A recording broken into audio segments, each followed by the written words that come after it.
Great. Buka Alkitab kita sama-sama. Hari ini adalah hari pembahasan yang sangat menarik buat saya. Yang saya khawatir sangat jarang dikhotbahkan di gereja. Waktu kita mengupas 33 tugas gereja di akhir zaman. Dan ini kita sekarang masuk pada pembahasan ke-22. Dan dalam pembahasan ke-22 ini kita sedang membahas tentang menghormati pemerintah. Saya percaya tugas gereja di akhir zaman bukan hanya menginjil. Saya percaya tugas gereja di akhir zaman bukan hanya berbuah lebat bagi kerajaannya. Saya percaya tugas gereja di akhir zaman bukan hanya setia pada salib. Tugas gereja di akhir zaman bukan sekedar mempertahankan kehidupan suci, tapi salah satu tugas penting gereja yang seringkali dapat setan pakai untuk menghambat kesaksian kita. Setan pakai untuk menghambat agar Injil tidak dapat tersebar lebih luas lagi. Karena kita lupa. Kita sibuk hanya di dalam 4 dinding gereja kita. Suka saya bilang gini, kita akhirnya jadi Kristen yang jago kandang. Kita lupa kita punya tugas. Bahwa nasib satu bangsa bukan hanya ditentukan oleh pemimpinnya dan pejabatnya.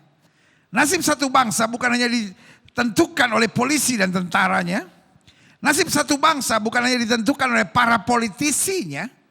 Tapi nasib satu bangsa juga ditentukan oleh doa orang benar, saudara-saudara. Makanya orang benar, pikirannya, paradigmanya harus pada bangsa dan negara. Karena saudara yang kasih dalam Tuhan. Betul Yesus memilih kita, Yesus memanggil kita. Pertanyaan saya. Di mana Yesus memilih dan memanggil kita? Di tengah-tengah lingkungan kita. Kalau kita bicara lingkungan, apa artinya lingkungan?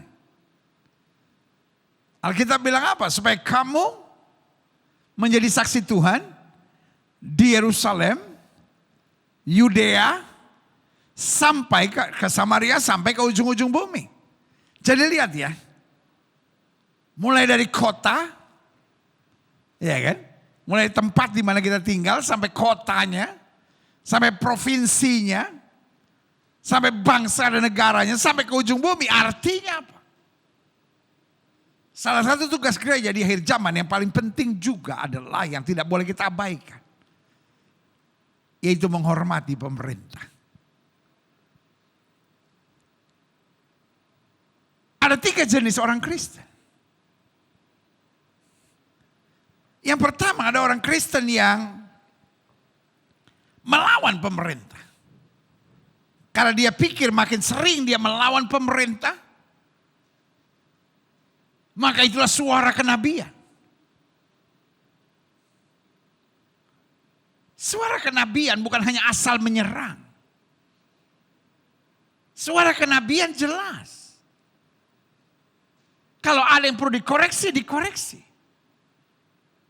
Tapi kalau tidak ada yang perlu dikoreksi, maka kenabian juga akan memberi dukungan dan dorongan.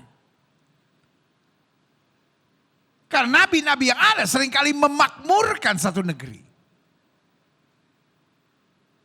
Tapi kalau ada yang keliru, ada yang salah, maka suara kenabian bukan menghancurkan, tetapi memberitahukan untuk apa perbaikan dan pemulihan. Sebab saya khawatir hari-hari ini ada konsep yang keliru dengan suara kenabian. Pokoknya asal ngeritik pendeta lain, asal nyerang gereja lain, asal nyerang pemerintah, asal berani sikat pejabat, apalagi berani nyebut namanya, berani terbuka, wah berani ngancurin agama lain, wah itulah suara kenabian. Kalau nggak begitu pengecut. Saudara gue yang kasih dalam Tuhan, buat saya itu bukan suara kenabian, itu suara keliaran saudara. Tugas kita memberitakan Injil betul. Apakah tugas kita memaki yang tidak kita percayai? Buat saya itu tidak betul, saudara. Jangan sampai kita mengabarkan Injil. Tetapi yang kita beritakan bukan Injil, tapi kebencian demi kebencian, menghina, menjatuhkan. Saudara yang kasih dalam Tuhan, itu bukan ciri Kristus. Karena anak-anak Tuhan Yesus menghargai dan menghormati. Saya ulangi sekali lagi ya. Ciri anak-anak Tuhan Yesus menghargai dan menghormati. Kita tidak kompromi, yes. Tapi kita bukan orang-orang keji yang mudah menghina, memaki, dan berkata itulah suara kenabian. Buat saya, itu suara keliaran dan suara kepahitan, saudara. Karena kita dipanggil dimanapun untuk mengasihi, menghargai, dan menghormati. Amin. Yang setuju sama saya sama-sama. Saya dipanggil untuk mengasihi, menghargai, dan menghormati. Yes. Sekarang tulis di saudara punya live chat saudara. Saya dipanggil untuk mengasihi, menghargai, dan menghormati. Yes. Aha. Ini kita mau belajar hari ini. Buka Alkitab kita sama-sama. Roma 13 ayat 1-7. Thank God for the Bible. I am proud of my Bible. Saya bangga dengan Alkitab saya. Alkitab saya bukan hanya mengajarkan saya hidup suci. Alkitab saya bukan hanya mengajarkan bahwa Tuhan adalah gembala, aku takkan kekurangan aku. Alkitab saya bukan hanya mengajarkan bahwa saya harus hidup dengan iman. Alkitab saya bukan hanya mengajarkan bahwa ada karunia-karunia Allah yang disediakan buat saya. Tetapi Alkitab saya juga mengajarkan Roma 13 ayat 1-7. Di bawah judul perikop kepatuhan kepada pemerintah. Tiap-tiap orang, mau apapun denominasinya, nggak ada persoalan. This is the Bible. Ini Alkitab ngomong tiap-tiap orang harus. Bukan kalau bisa. Bukan upayakan. No. Setiap orang harus takluk kepada pemerintah yang di atasnya. Sebab tidak ada pemerintah yang tidak berasal dari Allah. Dan pemerintah-pemerintah yang ada ditetapkan oleh Allah. Kenapa? Kuasa Tuhan begitu luar biasa. Apa saja yang Tuhan mau pasti jadi. Apa saja yang Tuhan tidak mau tidak akan pernah terjadi. Sebab itu. Wah, ini bukan cuma satu ayat yang selintas saja. Ditegaskan, digali lagi. Sebab itu barang siapa melawan pemerintah. Ia melawan ketetapan Allah. Dan siapa yang melakukannya akan mendatangkan hukuman atas dirinya. Very serious. Ada banyak orang. Kalau saya sudah mulai bicara tentang hubungan bertoleransi. Wah, Gilbert ini pengecut. Gilbert ini penjilat. Gilbert ini warnanya gak jelas.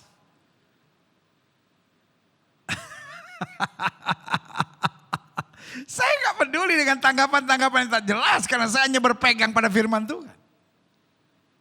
Kenapa kita menghargai perbedaan? Kenapa kita menghormati orang yang berbeda? Kenapa kita menjalin komunikasi? Tapi tetap semangat memberitakan Injil sesuai dengan menuntaskan amanat agung Kristus. Tetap harus kita jalankan. Karena kita tidak mau lari dari firman Tuhan. Kita tidak mau mengabarkan Injil dengan menghina. Kita tidak mau mengabarkan Injil dengan menjatuhkan orang.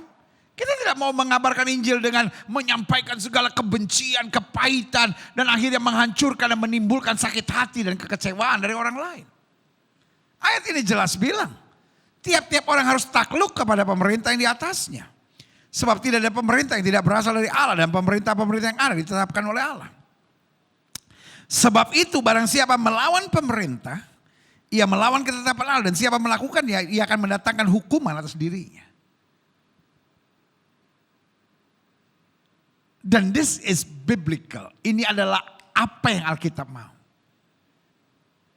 Iblis mau kita jadi batu sandungan dimanapun. Iblis mau kita jadi pemberontak dan bikin kacau dimanapun. Lalu kemudian disembunyikan dengan kalimat, wah ini suara kenabian. No, bukan suara kenabian. Kadang-kadang suara kebodohan, saudara. Karena kita nggak ngerti Alkitab. Alkitab bilang, barang siapa melawan pemerintah, ia melawan ketetapan Allah. Dan siapa melakukannya akan mendatangkan hukuman atas dirinya. Ayat 3. Sebab jika seseorang berbuat baik, berbuat benar, berbuat seturut dengan firman Tuhan, dia tidak usah takut kepada pemerintah. Karena Tuhan ajarkan kita tunduk pada aturan. Tuhan ajarkan kita untuk mengasihi.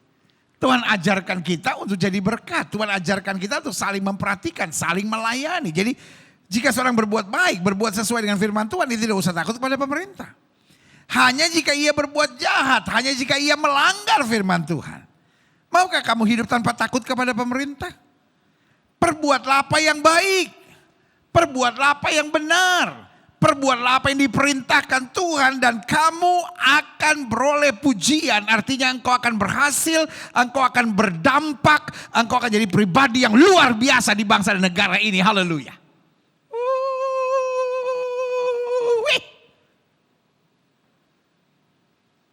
Ya, tapi kadang-kala kita orang Kristen dapat tekanan.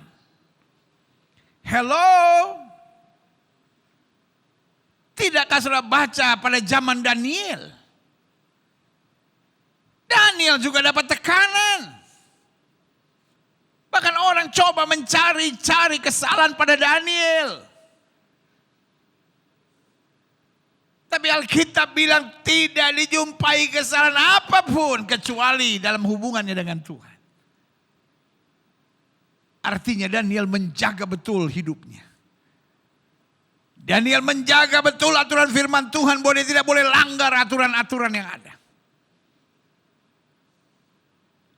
Di akhir zaman, saya percaya Allah sedang membangkitkan gereja Tuhan, generasi orang percaya yang hidup dalam kebenaran, berdampak di tengah lingkungannya, jadi berkat sehingga menjadi orang yang berarti dan berharga bagi kemuliaan Tuhan.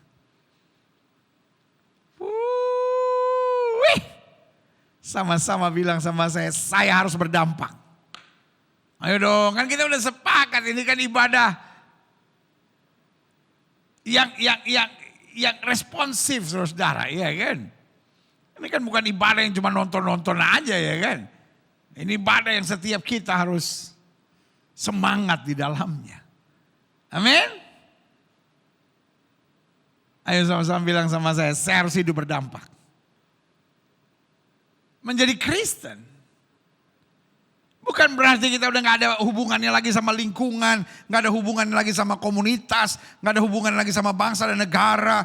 Iblis mau supaya kita terpisah, supaya kita gak ada beban untuk mendoakan pemerintah. Supaya kita pikir pemerintah itu togut. Pemerintah itu gak benar, pemerintah itu begitu, pemerintah ini begini. Sehingga akhirnya kita hanya pikir bagaimana saya selamat di dunia ini nanti supaya saya segera masuk surga. No. Kita bukan orang dunia yang sedang berjuang menuju surga. Kita orang surgawi. Karena Alkitab jelas bilang kewargaan kita di dalam surga. Kita ditempatkan di muka bumi. Seperti apa yang Tuhan ngomong kepada Adam dan Hawa. Usahakanlah.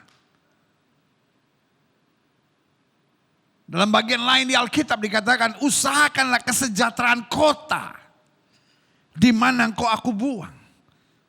Atau terjemahan yang lebih pastinya, di mana engkau aku tempatkan dengan rencana yang indah. Jadi saudaraku yang kasih dalam Tuhan, kita ada di tengah lingkungan, desa, kota, bangsa dan negara harus selalu ada di hati orang benar. Harus ada di doa-doanya. Harus ada di dalam jiwanya.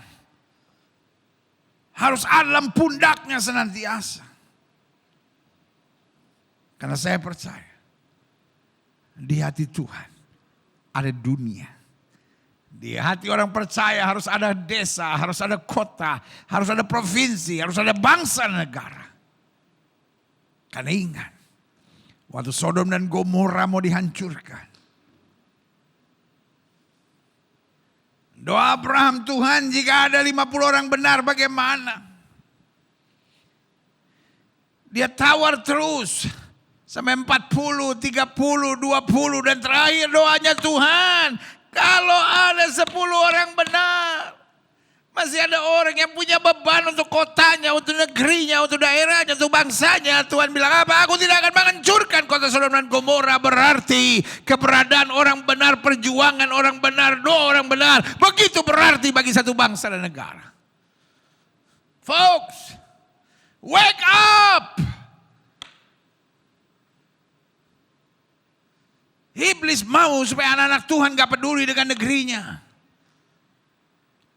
Iblis mau anak-anak Tuhan cuma jadi pemberontak di bangsanya. Tidak berpikir bagaimana saya berdampak. Bagaimana saya berbuat sesuatu. Bagaimana saya terlibat. Bagaimana saya tinggikan Kristus. Bagaimana saya hadirkan suasana surga. Di kota, di desa, di bangsa, di provinsi. Yang olehnya saya ada. Kalau orang benar sudah tidak ada lagi peduli dengan kota itu. Rusaklah kota itu. Perlu ada orang benar. Yang masih tetap menjadi penjaga kota dengan doanya, dengan perjuangannya, dengan segala sesuatu yang dilakukan demi Injil Kristus. Ayat 4 masih kurang jelas, saya nggak ngerti lagi. Ayat 4 bilang karena pemerintahlah hamba Allah untuk kebaikanmu. Pertanyaan saya, apakah firman Tuhan ini keliru? Saya terlalu percaya firman Allah tidak pernah keliru. Pemerintahlah hamba Allah untuk kebaikanmu. Tapi jika engkau berbuat jahat, takutlah akan dia, takut akan pemerintah. Karena tidak percuma pemerintah menyandang pedang. Artinya Tuhan memberi kuasa untuk pemerintah menyandang pedang, menyandang senjata, menyandang kekuatan militer. Pemerintahlah hamba Allah untuk membalaskan murka Allah atas mereka yang berbuat jahat. Artinya setiap pemerintah ada aturannya masing-masing. Tapi lewati aturan kita belajar untuk disiplin. Kita belajar untuk menjalankan yang benar dan bertanggung jawab. Kita lihat selanjutnya, klik. Sebab itu perlu kita menaklukkan diri. Bukan saja oleh karena kemurkaan Allah, tapi juga oleh karena suara hati kita. Artinya bukan hanya yang tidak kelihatan yang kita percaya. Tapi yang kelihatan kita belajar juga ikuti. Ayat yang ke-6. Itulah juga sebabnya maka kamu membayar pajak. Karena mereka yang mengurus hal itu adalah pelayan-pelayan Allah. Bahkan Tuhan ajarkan kita sampai hal yang buat sebagian orang, oh ini gak ada hubungannya dengan iman, yaitu pajak. Tetap kita harus menjalankan tanggung jawab kita. Ayat 7. Bayarlah kepada semua orang apa yang harus kamu bayar. Pajak kepada orang yang berhak menerima pajak. Cukai kepada orang yang berhak menerima cukai. Rasa takut kepada orang yang berhak menerima rasa takut dan hormat kepada orang yang berhak menerima hormat. Saya pikir pembahasan ini sangat jelas. Maka Yesus bilang berikan kepada kaisar apa yang kaisar punya. Berikan kepada Tuhan apa yang Tuhan punya. Jadi dari sini kita belajar. Hidup ini ada porsinya masing-masing. Hidup bukan soal enaknya pikiran kita, saya maunya begini, saya maunya begini. Nope, aturannya harus jelas. Berikan kepada Tuhan apa yang Tuhan punya. Berikan kepada kaisar apa yang kaisar punya. Dan kita yang masih hidup di dunia, kita mau berdampak.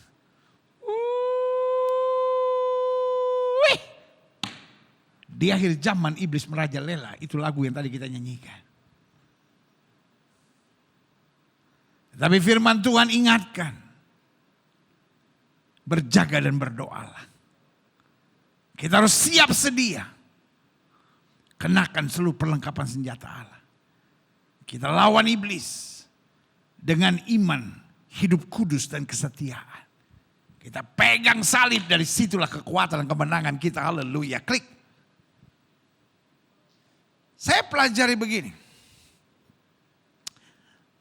Salah satu tugas penting gereja di akhir zaman yang tidak bisa dipisahkan sebagai orang yang percaya, orang yang ditebus, orang yang diselamatkan oleh Tuhan Yesus. Kita harus menjadi mitra negara.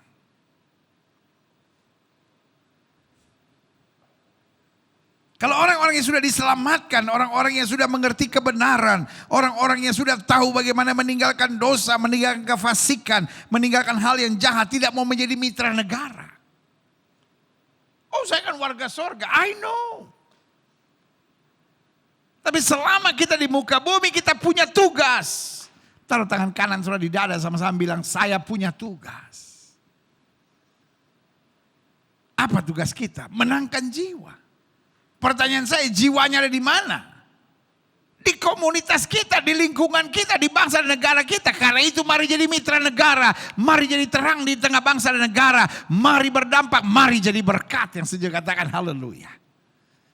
Anak-anak Tuhan, jangan jadi pemberontak. Anak-anak Tuhan jangan menyusahkan negeri. Anak-anak Tuhan jangan bikin kacau di satu negara. Atau didampak di lingkungannya. Tapi anak-anak Tuhan harus jadi mitra negara. Anak-anak Tuhan harus jadi mitra pemerintah. Dimanapun kita ditempatkan Tuhan, di situ kita jadi berkat. Dimanapun kita ditempatkan Tuhan, di situ kita harus berdampak. Dimanapun kita ditempatkan Tuhan, di situ kita harus tinggikan Kristus. Dimanapun kita ditempatkan Tuhan, di sana kita harus membawa suasana sorga. Karena kita adalah mitra dari negara itu. Mitra dari pemerintah itu. Mitra dari komunitas di mana kita ditempatkan Tuhan. Kira-kira sudah ngerti gak? Warga sorga yang dipilih Tuhan. Ditempatkan Tuhan. Berarti kita mitra di situ. Utusan sorga. Untuk menerima. Dan menyatakan kemuliaan Tuhan. Yang sejak katakan amin. Klik. Nah, saya pelajar di sini. Karena pada dasarnya. Kewargaan kita ada di dalam sorga. Coba lihat ayat firman Tuhan ini. Lihat Filipi 3 ayat 20-21. Karena kewargaan kita jelas ada di dalam sorga. Saya harap sudah ngerti ya. Kita bukan orang dunia yang sedang berjuang berusaha menuju sorga. Mudah-mudahan saya sampai ke sorga. No. Yesus sudah bayar harganya.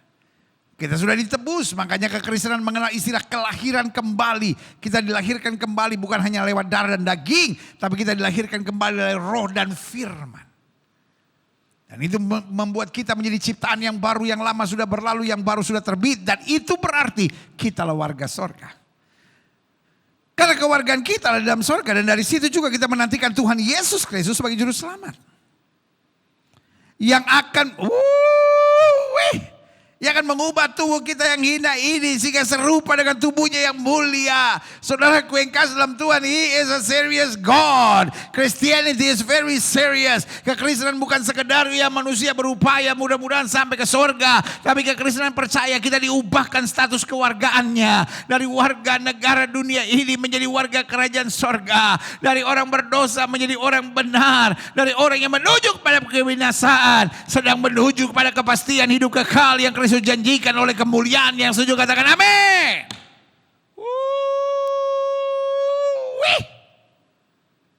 Yes. Makanya ayat ini bilang Yesus itu yang mati dan bangkit buat kita akan mengubahkan tubuh kita yang hina ini. Makanya saya selalu bingung. Kok ada orang bisa tinggalkan iman percayanya pada Yesus? Christianity not just only a religion. Kekristenan bukan sekadar agama. Tetapi selalu saya bilang kekristenan, Christianity is power. Power untuk apa?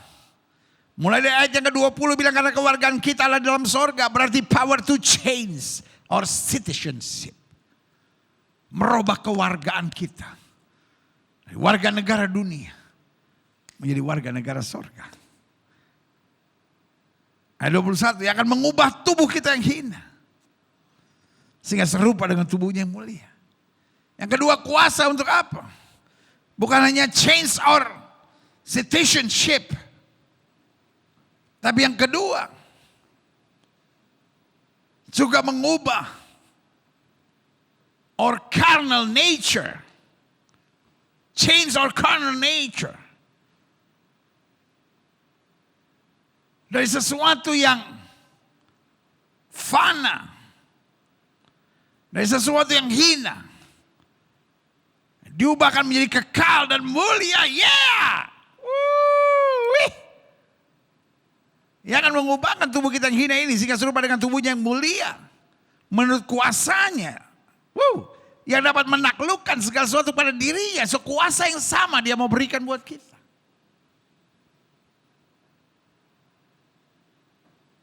Jadi kalau saudara bilang,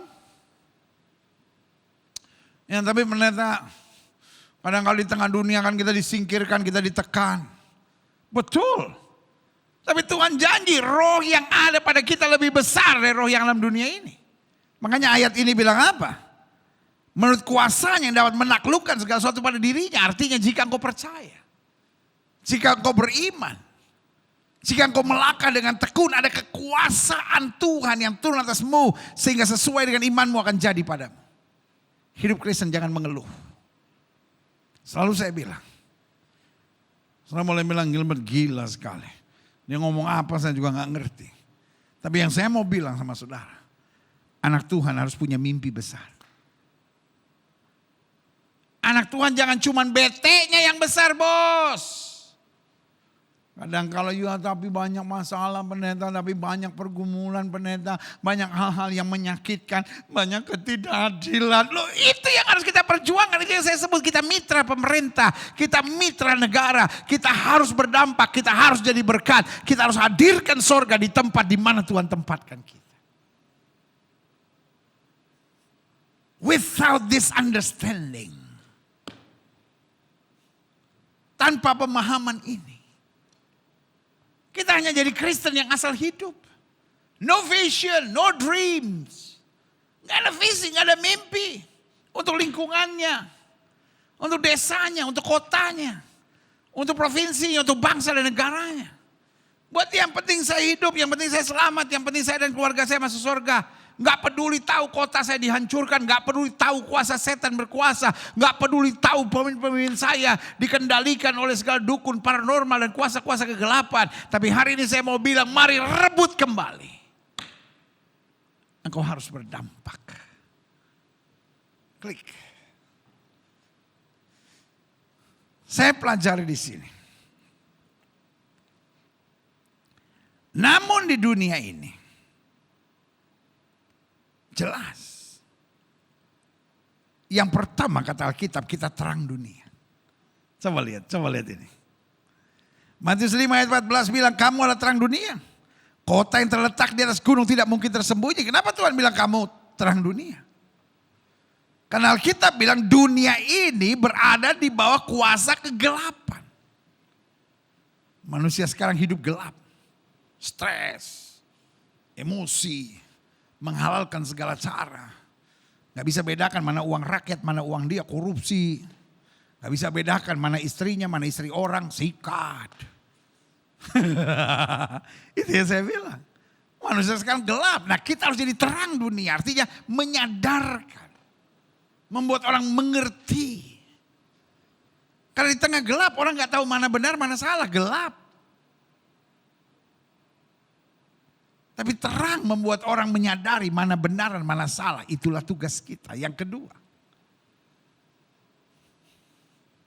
Kita memang warga sorga. Tapi kita mitra negeri. Kita mitra pemerintah. Kita harus berdampak dimanapun kita ditempatkan. Karena di dunia ini kita terang dunia. Yang kedua kita garam dunia. Coba lihat ayat ini. Matius 5 ayat 13. Kamu adalah garam dunia. Jika garam itu menjadi tawar, kenapa kayak diasinkan? Tidak lagi gunanya selain dibuang dan diinjak orang. Tugas garam zaman itu. Karena belum ada freezer. Belum ada kulkas. Tugas garam pada saat itu mencegah pembusukan. Di satu kota misalnya, yang produksi ikannya terlalu banyak. Bagaimana untuk mengawetkan ikan-ikan itu? Maka diasinkan. Dan kalau diasinkan, maka ikan-ikan itu dapat bertahan lebih lama. Artinya apa? Garam mencegah pembusukan.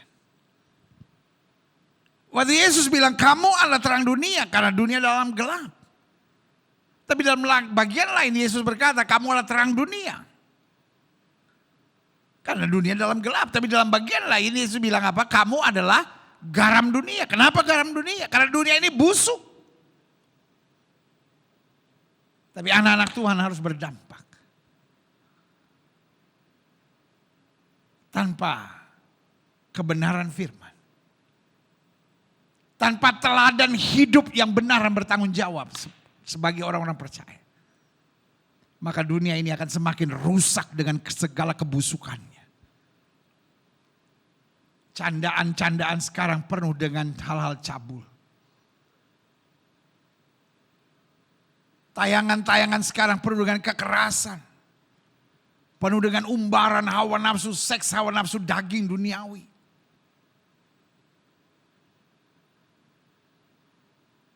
Tayangan-tayangan yang tiap hari kita tonton. Seringkali lagi mempromosikan homoseks, sedang mempromosikan lesbian, gay.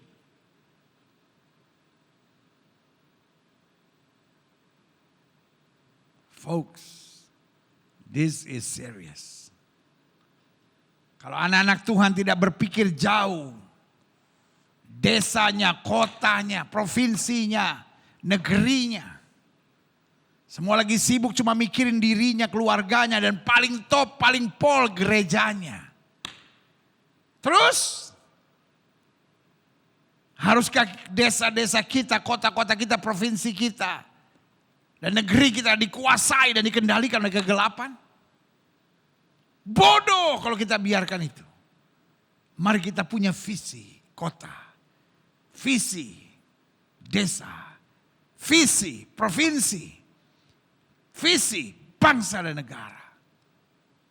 Karena saya percaya kita ditempatkan di Indonesia with a divine purpose, dengan tujuan ilahi. Anak-anak Tuhan harus membangun negerinya. Anak-anak Tuhan harus berdampak di negerinya. Negerinya harus terang. Negerinya harus bebas dari kebusukan. Yang ketiga.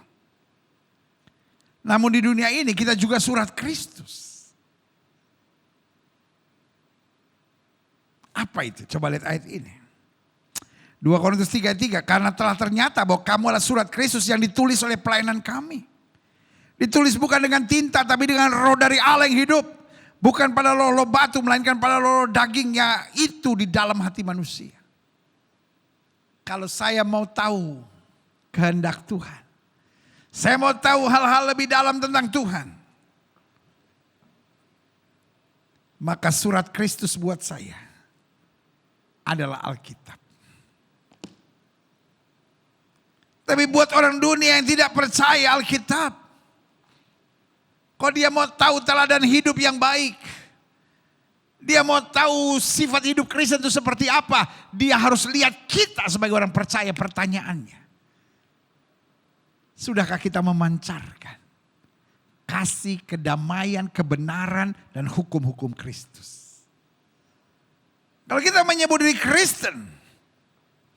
Tapi tidak memancarkan kasih, damai sejahtera, aturan dan hukum-hukum Kristus, maka kita tidak ubahnya seperti orang munafik.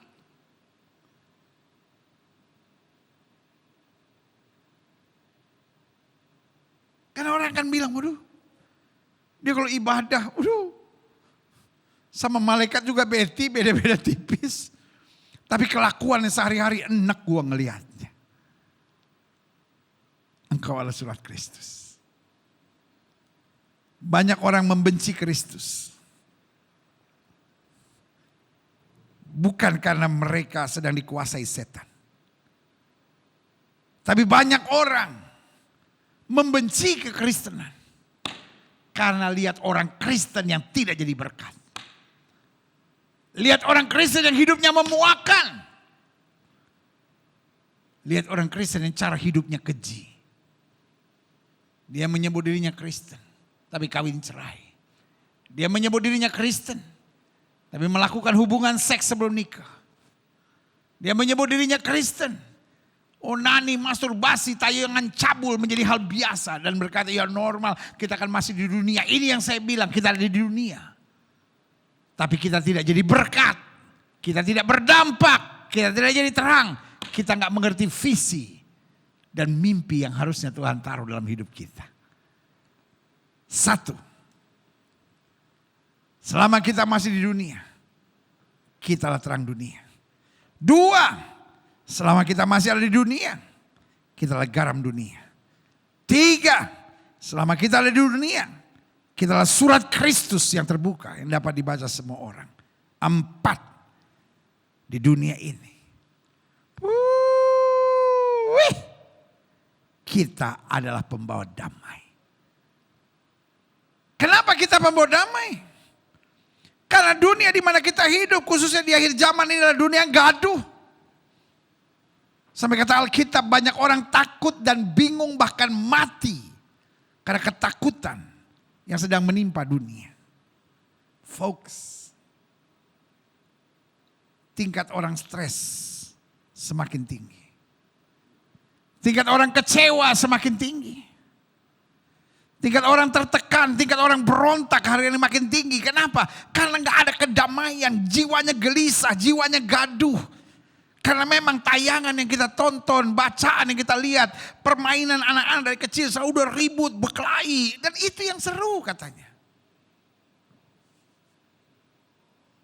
Coba waktu kita kecil.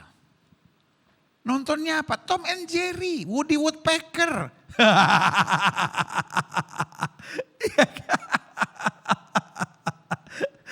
Iya. Yang cewek-cewek mainannya apa? Snoopy. Yang begitu-begitu. Coba zaman sekarang yang gambar. Ya kan? Binatang-binatang yang menakutkan. Jiwa anak-anak sekarang gaduh. Jiwa anak-anak sekarang keras. Itu sebabnya. Tingkat kekerasan. Bahkan kekerasan seksual. Anak umur 16 tahun bisa memperkosa anak umur 7 tahun. Anak umur 13 tahun bisa memperkosa anak umur 6 tahun. Saudaraku yang kasih dalam Tuhan. Iblis sedang kuasai generasi-generasi anak-anak ini. Dengan apa? Dengan roh-roh kegaduhan, roh-roh kegelapan. Kalau anak-anak Tuhan tidak masuk dalam bisnis yang sama. Untuk menebarkan damai, untuk menebarkan sukacita, untuk menebarkan kasih, untuk menebarkan ketertiban, rusak dunia ini. Folks, visi kita harus negeri. Visi kita harus pemerintah, kita mitra pemerintah. Nasib satu bangsa bukan hanya ditentukan oleh para politisinya, para pemimpinnya, para pejabatnya. Tapi nasib satu bangsa juga ditentukan oleh doa orang benar. Pertanyaannya, sudahkah kita berdoa? Atau sekedar Tuhan berkati bangsa negara kami, atau betul-betul kita berjuang berdoa karena kita tahu bangsa ini Tuhan tempatkan kita di dalamnya with a divine purpose. Ayo, saya mengajak setiap anak-anak Tuhan Yesus sekalian. Saya mengajak setiap orang yang sudah menerima anugerahnya. Berkata, ini aku Tuhan. Aku mau menghormati pemerintahku. Aku mau berjuang untuk pemerintahku. Aku mau berbuat sesuatu. Aku mau berdampak di tengah-tengah lingkungan pemerintahku. Coba lihat ayat ini. Matius 5 ayat 9. Berbahagia orang membawa damai karena mereka akan disebut anak-anak Allah. Itulah tugas kita. Dunia makin gaduh. Dunia usaha makin gaduh, tapi sayangnya dunia pelayanan juga makin gaduh. Anak-anak Tuhan dimanapun harus membuat damai. Klik. Selanjutnya saya pelajari. Di dunia ini kita juga adalah, haleluya, I love this. Alkitab bilang kita bintang-bintang di dunia ini. Wow, coba lihat ini. Filipi 2 ayat 15. Supaya kamu tiada beraib dan tiada bernoda. Karena dunia ini dunia yang udah makin kacau, makin gak jelas. Anak-anak Tuhan harus tidak beraib dan tidak bernoda. Harus punya kualitas yang semakin berbeda. Sama-sama bilang sama saya. Kualitas saya harus prima. Yes. Ayo sama-sama bilang sama saya, kualitas saya harus prima. Kita gak bisa hanya sekedar asal Kristen. No. Kita harus punya kualitas yang tiada beraib dan tiada bernoda. Alkitab bilang supaya kita jadi mempelai Kristus yang tak bercacat celah di hadapannya. Sebagai anak-anak Allah yang tidak bercelah. Coba lihat. Tidak beraib, tidak bernoda, tidak bercelah.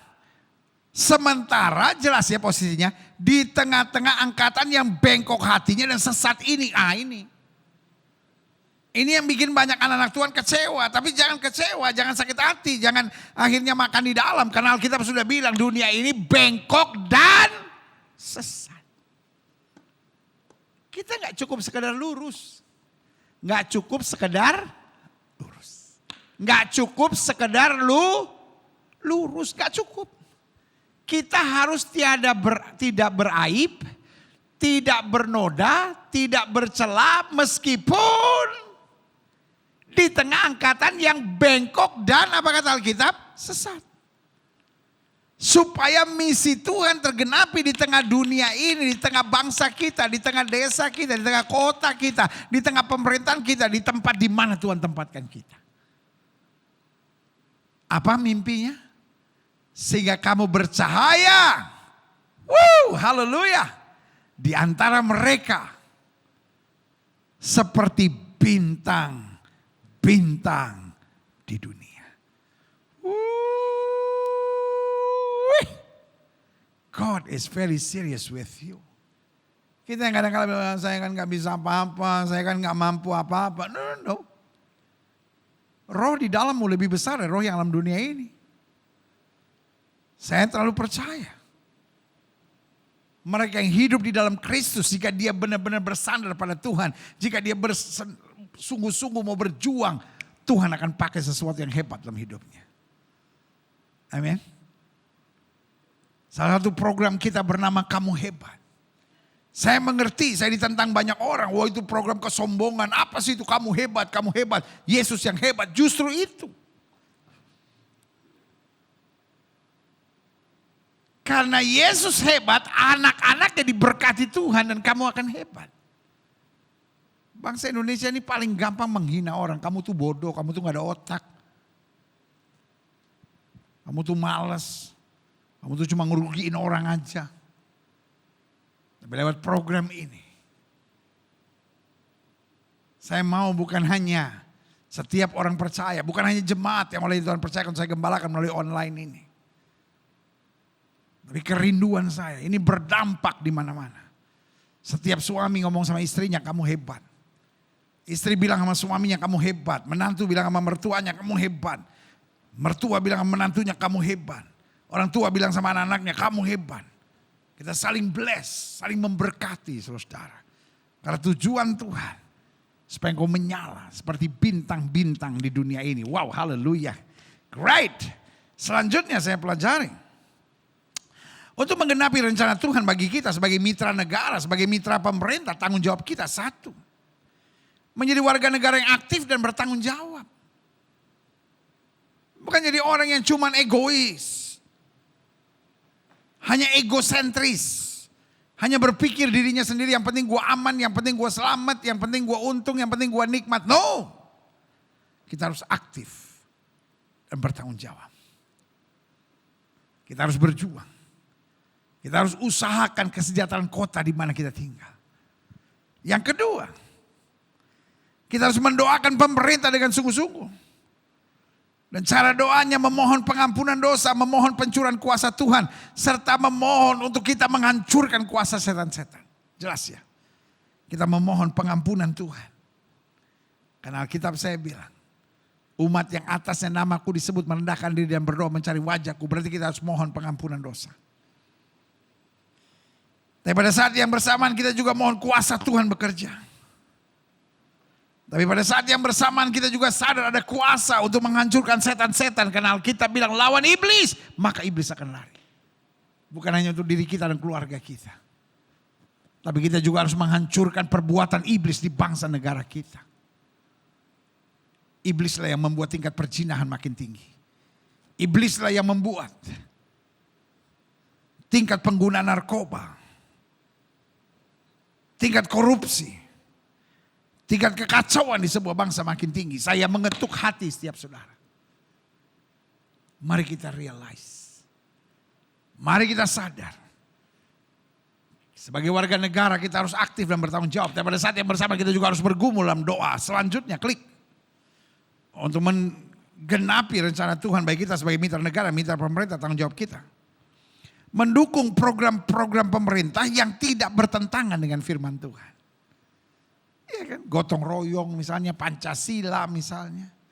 Bhinneka Tunggal Ika. Ini kan hal-hal yang baik. Yang harus kita tetap perjuangkan, saudara. Ada nggak oknum-oknumnya yang ngaco? Ada. Nah itu yang harus kita perjuangkan, itu yang harus kita doakan agar oknum-oknum itu terbongkar. Yang Alkitab katakan.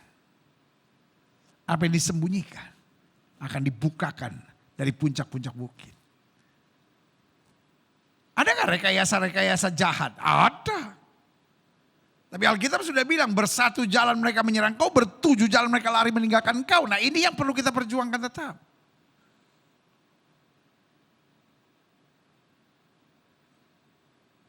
Kalau program pemerintah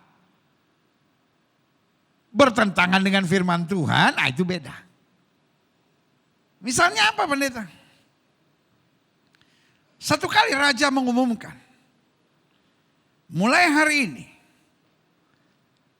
tidak ada orang yang boleh berdoa kecuali kepada raja. Alkitab saya bilang, Daniel berdoa 3 kali sehari di loteng atas menghadap kota sambil membuka jendela. Kok ini nantangin? Bukan nantangin. Karena kalimat selanjutnya bilang seperti yang biasa dilakukan, hubungan dengan Tuhan tidak boleh terganggu oleh apapun dan siapapun. Jadi kalau jelas-jelas bertentangan dengan firman Tuhan, kita harus memilih firman Tuhan. Iya kan? Kalau kita nggak boleh mengabarkan Injil, kita tetap mengabarkan Injil, tapi dengan hikmat. Makanya Esther bilang apa? Umumkan doa puasa. Aku akan menghadap raja meskipun bertentangan dengan undang-undang. Iya kan? Jadi sudah lihat kan bagaimana orang-orang benar selalu menghargai pemerintah. Dan kalaupun harus berhadapan dengan hal-hal yang bertentangan, aturan pemerintah yang bertentangan dengan firman Tuhan, kalau ada, maka kita tetap menjalankannya dengan hormat, dengan hikmat, dengan minta tuntunan Tuhan dengan benar. Selanjutnya klik. Untuk menggenapi rencana Tuhan bagi kita sebagai mitra negara, mitra pemerintah, tanggung jawab kita. Berjuang keras secara kreatif untuk menghadirkan suasana sorga di keluarga dan lingkungan komunitas kita. Mulainya dari mana? Keluarga kita. Jangan bicara terlalu jauh kalau kita nggak mulai dari keluarga kita. Kayak dari keluarga yang bahagia, dari pendidikan yang sehat dalam keluarga, ini yang terus berdampak. Mulai ke komunitas, mulai jadi terang, sampai ke desa, sampai ke kota. Dan saya berdoa, pengusaha-pengusaha Kristen berdampak untuk kotanya dan untuk bangsa ini. Saya berdoa dokter-dokternya, anak-anak mudanya. Saya berdoa agar para polisinya, para tentaranya berdampak. Bukan sekedar menyandang diri, saya Kristen, saya sudah dibaptis. Tapi dia berdampak, berbuat sesuatu bagi bangsa dan negara ini. Karena kalau orang benar sudah tidak ada, makin kacaulah keadaan ini. Kita lihat selanjutnya, klik. Yang terakhir. Saya ada pada kesimpulan akhir bahwa modal utama seorang dapat menghormati pemerintah. Apa modalnya? Yang pertama, jika kita menyadari dunia bukan rumah kita serta bukan target kita. Kenapa banyak orang targetnya bukan negeri? Kenapa dia tidak pernah berpikir untuk berdampak, untuk jadi berkat, untuk memancarkan kemuliaan Allah di negerinya? Karena dia pikirkan cuma bagaimana saya diberkati. This world is not a home. And this world is not our target. Target of ministry, yes.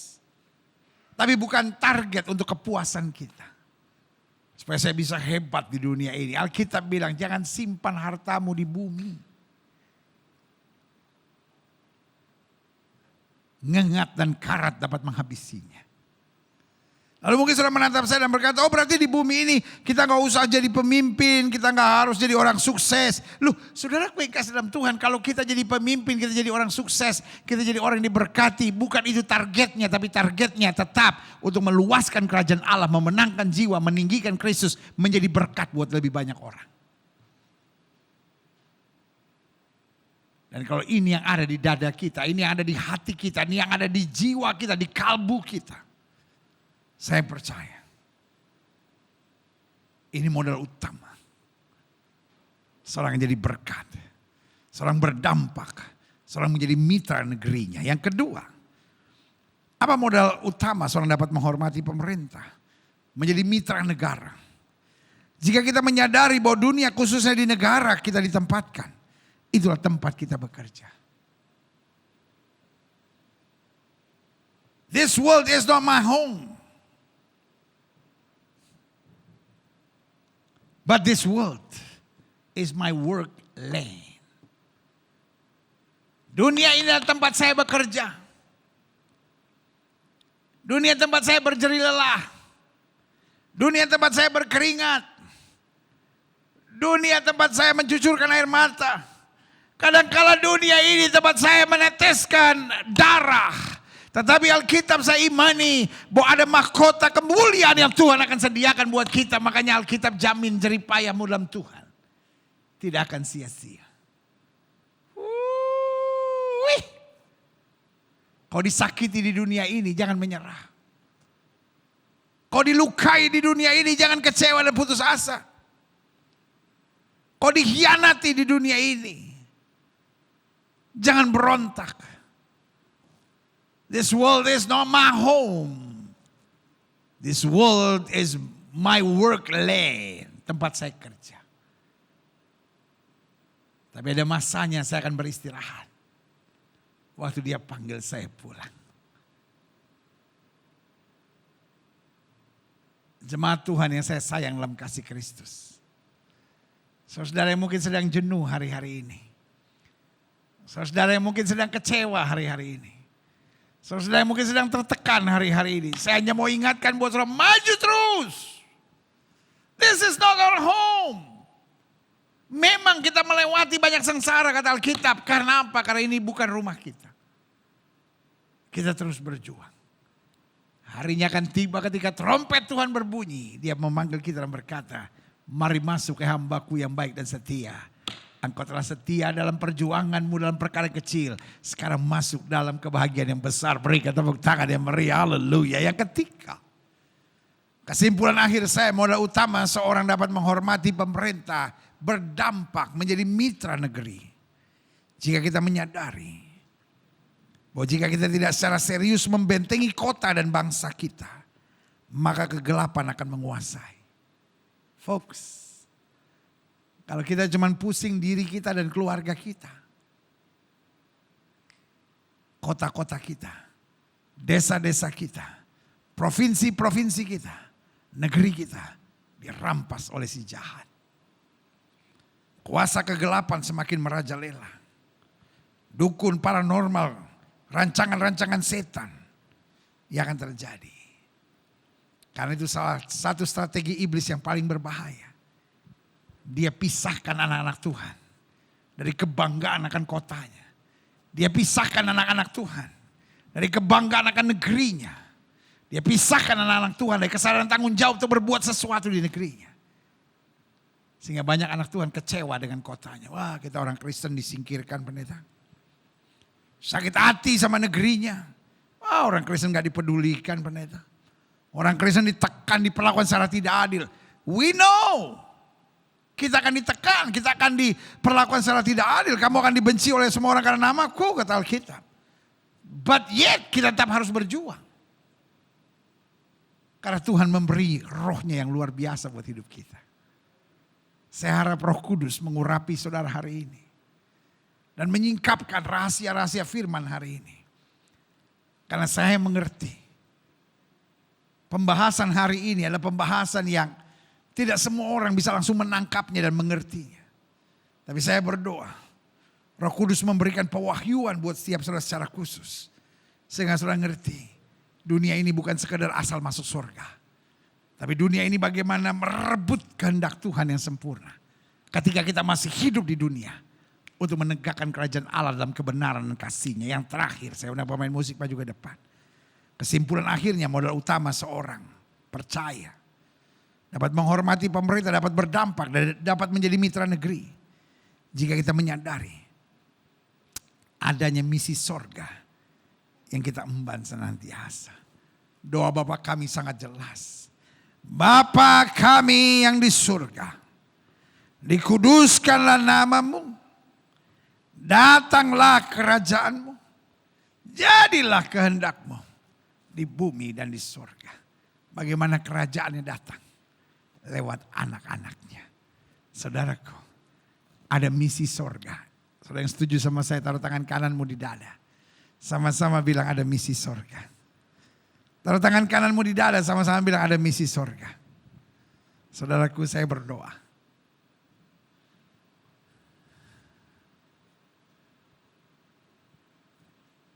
Sehingga kita bukan hanya selalu komplain. Wah, di dunia membosankan, melelahkan. Tapi mari kita sadar. I have a mission to accomplish. Saya ada misi yang harus saya genapi. Saya harus jadi terang. Saya harus membawa damai. Saya harus merebut kota-kota saya dari tangan kegelapan. Saya harus berdampak. Sehingga lewat hidup saya, sesuatu yang baik terjadi. Kalau kita cuma mengeluh, keluhan saudara tidak akan berbuat sesuatu. Tapi kalau saudara mulai merendahkan diri, saudara mulai minta kuasa Tuhan, maka saya percaya sesuatu yang dahsyat Tuhan mau kerjakan buat kita. Engkau baik dan sangat baik. Haleluya.